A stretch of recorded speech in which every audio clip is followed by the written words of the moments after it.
La commune de Diakounda dispose désormais d'une ambulance. Cette vieille doléance des populations situées sur l'axe Sénoba-Ziguinchor a été satisfaite par les autorités locales. Lutte contre l'immigration Saint-Louis-6 Des jeunes de la capitale du Nord ont subi une formation diversifiée. C'est pour avoir plus d'opportunités entrepreneuriales. Et puis en sport, nous parlerons beach soccer avec la CAN Égypte 2024. Le Sénégal qualifié après son succès tout à l'heure sur la Guinée. C'est sur le score de 5-1.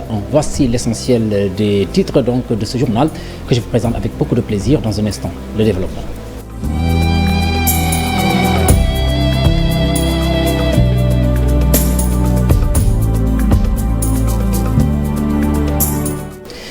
Mesdames et messieurs, bonsoir. Diakounda est une commune située dans le département de Bounkiling. Elle est sur la route nationale numéro 4. Les accidents y sont monnaie courante dans cet axe Sénoba-Ziguinchor et les 3 postes de santé de la localité n'ont pas d'ambulance conséquence. Il est difficile de secourir les personnes en danger dans cette zone. Ceci est devenu depuis quelque temps un vieux souvenir et cela est dû à la réception d'une ambulance, le fruit d'un partenariat, nous dit-on, avec des Espagnols. Bakary Conté pour le reportage, Khalid Diamé pour les images. Située dans le département de Bounkiling, la commune de Diakounda est frontalière à la Gambie. Elle est sur la RN4, l'axe Sénoba-Ziguinchor, communément appelée la Transgambienne. Les accidents sont très fréquents dans cette localité et la commune ne possède pas d'ambulance, malgré ses 3 postes de santé. Des partenaires espagnols, Inca, Mallorca, Solidaria, viennent enfin de mettre à la disposition de la commune une ambulance. Nos postes de santé sont restés sans ambulance et souvent la commune de Diakounda, c'est une zone accidentogène où il y a beaucoup d'accidents qui sont très fréquents. Dans l'espace d'un mois, il y a 3 morts sur le coup. Et vous allez voir qu'avec l'absence d'une ambulance, les gens qui pouvaient être sauvés perdent leur vie. Mais aujourd'hui, avec cette ambulance, ça va permettre de régler définitivement ce problème. Et quand il n'y avait pas cette ambulance, il fallait faire appel des ambulances dans les autres communes. Et chose que nous jugeons quand même un peu anormale à ce XXIe siècle. Et avec cette nouvelle ambulance, ça vient pallier ce manquement-là. Un marché a été aussi construit pour permettre aux femmes de mener le petit commerce et aider la commune à faire des recettes avec la taxe municipale. Avant la construction de ce marché, les femmes étaient à l'air libre. Et ça non seulement entraîné des pertes de leurs marchandises, surtout en période d'hivernage, mais également ça ne permettait pas aussi la commune de gagner quelque chose. Mais aujourd'hui, avec ce marché, ça permet de sécuriser la marchandise des femmes. Non seulement ça permet de sécuriser, mais également ça permet à la commune de gagner quelques revenus à travers des taxes qui peuvent être collectées auprès de ces femmes vendeuses. En marge de cette cérémonie de réception, les populations ont saisi l'occasion pour réclamer des tracteurs pour la modernisation de l'agriculture et l'électrification des 20 villages non électrifiés.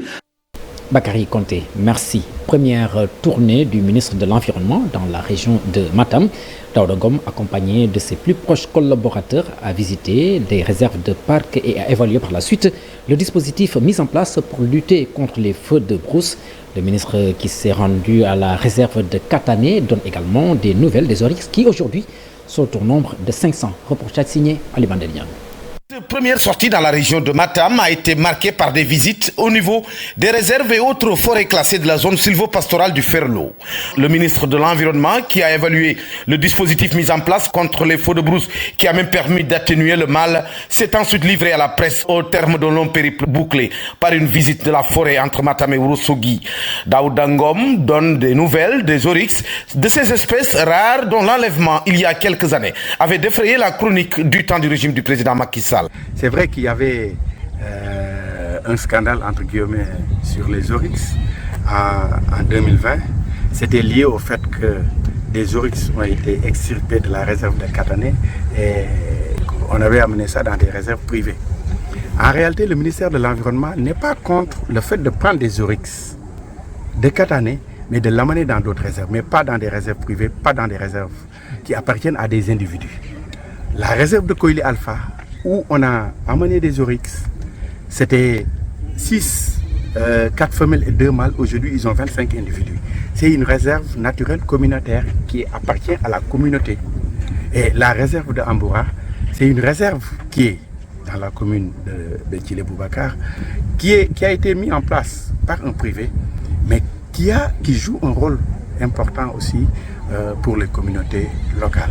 Mais moi, je ne peux pas me permettre, en tant qu'individu, de prendre des oryx et de l'amener dans ma réserve. Mais pour les autres réserves, c'est bien d'ailleurs, parce que ça permet d'atténuer un peu la consanguinité. Quand vous les laissez ensemble, de père en fils, ils sont tous de la même famille. Cela peut créer une consanguinité et ça fragilise les populations. Avez-vous des informations sur le sort de ces oryx-là à l'instant? Je ne voudrais pas m'exprimer sur ça. Parce qu'à l'époque, je m'étais vraiment épanché sur le sujet. J'avais dit ce que j'en pensais. Mais actuellement, ma position ne me permet plus. À la visite de l'inspection régionale des eaux et forêts de Ourossogui, Daoud Dangom, le ministre de l'Environnement, a galvanisé ses troupes, invité à plus de patriotisme et d'engagement au service de la nation. Des fournisseurs d'intrants agricoles, des transformateurs et équipements ont mis en place une coopérative agricole. C'était au cours d'une assemblée générale tenue à l'Institut de technologie alimentaire ITEA. L'objectif est de s'unir et de consolider également les forces des acteurs, mais aussi et surtout de répondre à l'appel du président de la République, Bassirou Diomaye Faye. Nous allons de ce pas écouter Abdou Ndoye. Il est le président de l'Union coopérative fournisseurs intrants agricoles et transformateurs et équipements. Il est avec Abdoulaye Patéane. D'organiser les producteurs, les opérateurs dans les coopératives. L'idée aujourd'hui, de la création de cette coopérative, c'est consolider nos forces en tant qu'opérateurs pour le développement et le changement de l'agriculture et de l'innovation aussi. Comme vous le savez, nous seuls, nous pouvons changer l'agriculture, mais autrement. L'objectif de la coopérative, en grosso modo, c'est rassembler tous les opérateurs du Sénégal qui sont dans le secteur de l'agriculture. Les transporteurs, les éleveurs, tout. Nous attendons vraiment, en tant qu'opérateurs, comme je l'ai dit tantôt, une organisation qui doit épauler l'État du Sénégal. Mais c'est l'État qui attend de nous. Nous voulons être des champions nationaux, appuyer l'État dans ses démarches. Notre objectif, c'est créer des champions nationaux. De créer des champions nationaux, pas des demandeurs d'aide ou bien des dons. Non, des sociétés coopératives dignes de son nom. Et attendre les étrangers viennent ici pour créer des sociétés, des firmes, des exportateurs. Tous ces exportateurs sont des étrangers. Tous les agrobusiness sont des étrangers. Pourquoi pas nous, Sénégalais, nous ne pouvons pas le faire? Nous pouvons faire ça. Nous pouvons créer notre propre label. Une cinquantaine de jeunes issus de Saint-Louis, la capitale du Nord, ont été reformés. L'objectif est d'inciter les jeunes à rester au pays, mais également à développer leur propre entreprise pour l'émergence du Sénégal. Le but est également de stimuler l'ancrage et la durabilité de cette approche. C'est pour améliorer davantage l'accompagnement des jeunes entrepreneurs et porteurs de projets sur la base de l'approche standard. Saint-Louis, la correspondance de Céline Diop en compagnie d'Abib Sek à la caméra.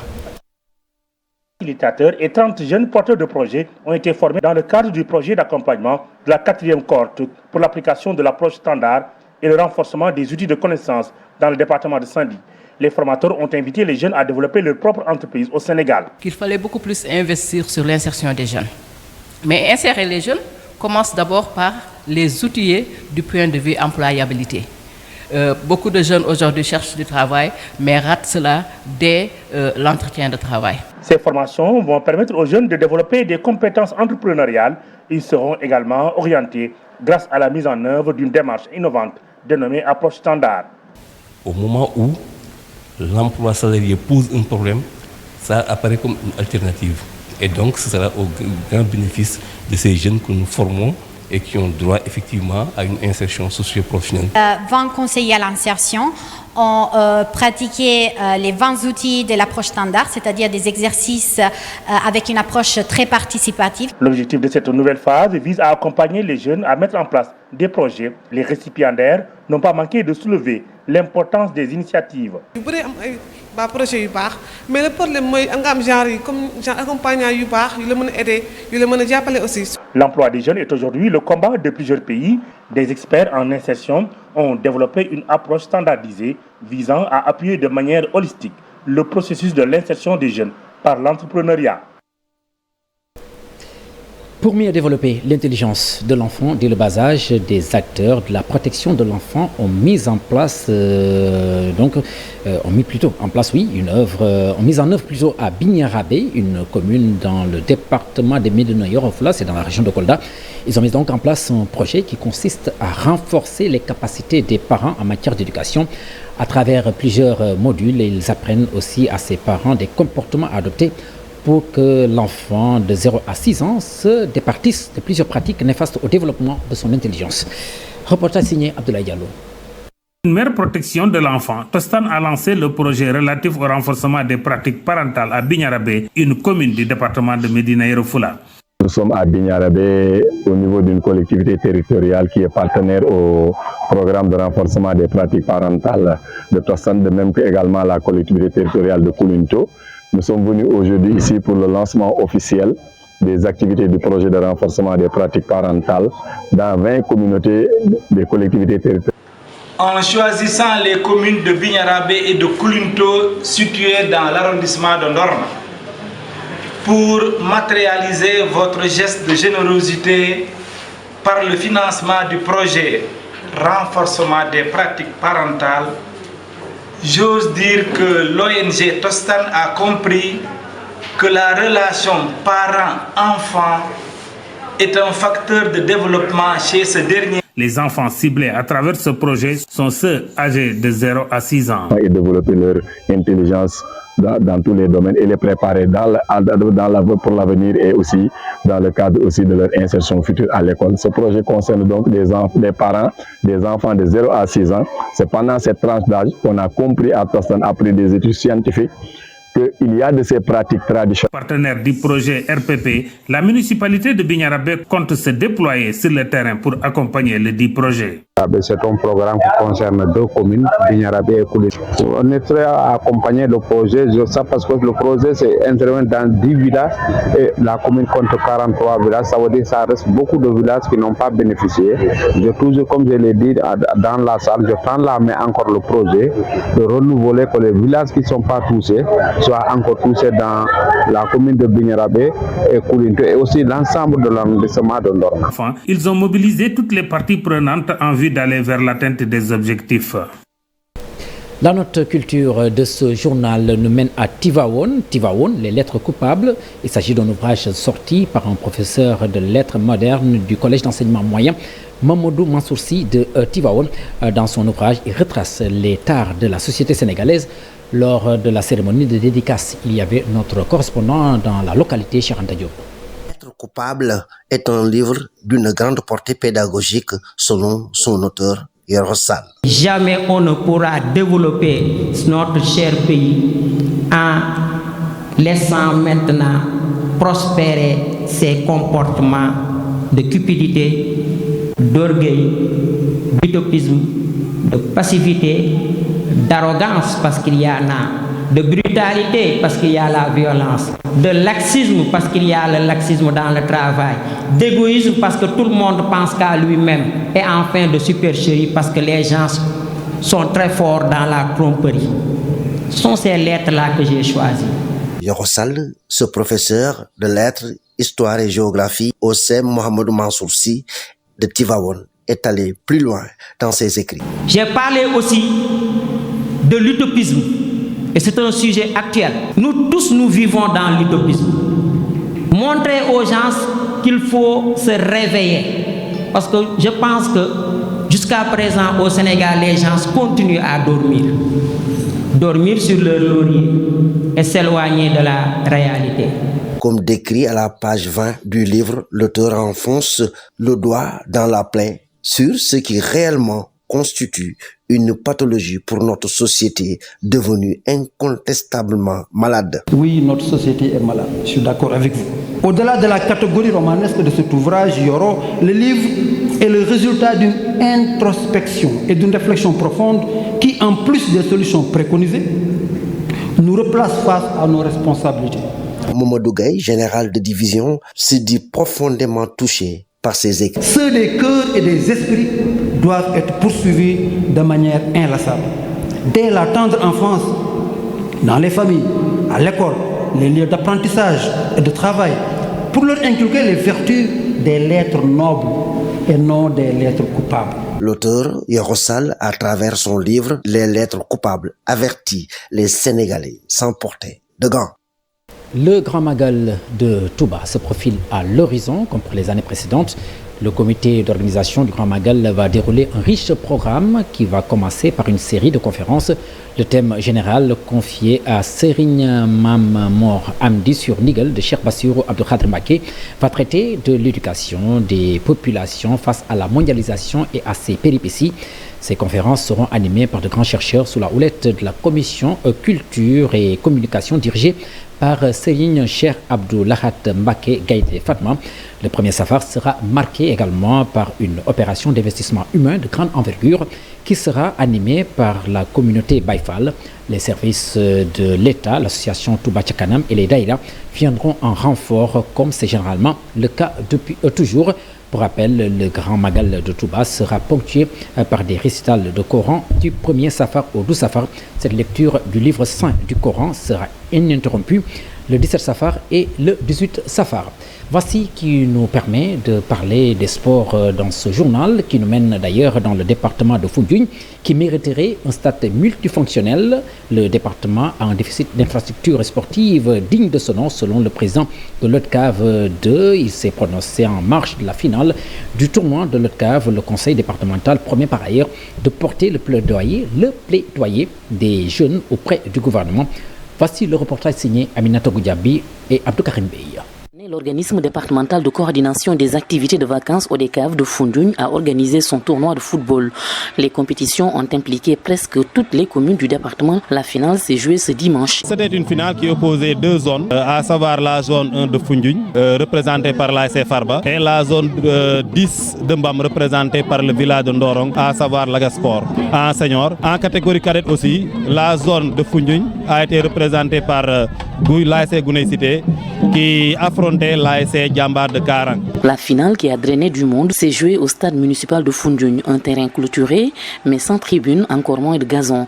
Le département de Foundiougne mérite un stade moderne. Nous sommes dans des conditions extrêmement difficiles à cause du manque d'infrastructures sportives de qualité. Un département comme Foundiougne qui regorge d'importants talents mériterait quand même d'avoir un stade digne de son nom.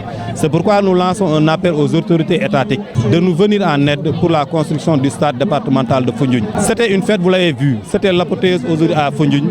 La jeunesse, malgré le fait que nous sortions du cadre des vacances, aujourd'hui nous avons une mobilisation exceptionnelle qui a été motivée surtout par la présence massive des jeunes du département de Foundiougne. Nous n'avons pas encore de stade départemental. Oui, il faut un stade omnisport pour que nous puissions développer les différentes disciplines sportives dans le département de Foundiougne. Le conseil départemental parrain de ce tournoi est conscient du déficit d'infrastructures sportives dans le département. Plaidoyer sera fait auprès des pouvoirs compétents. Le conseil départemental de Foundiougne ne peut pas construire un stade départemental digne de son nom parce que tout simplement ça ne fait pas partie de ses compétences et il n'a pas les moyens requis. Mais néanmoins, nous sommes à côté de la jeunesse pour porter le plaidoyer auprès des autorités véritablement pour la construction du stade non seulement départemental et du sport du football, mais un stade multifonctionnel.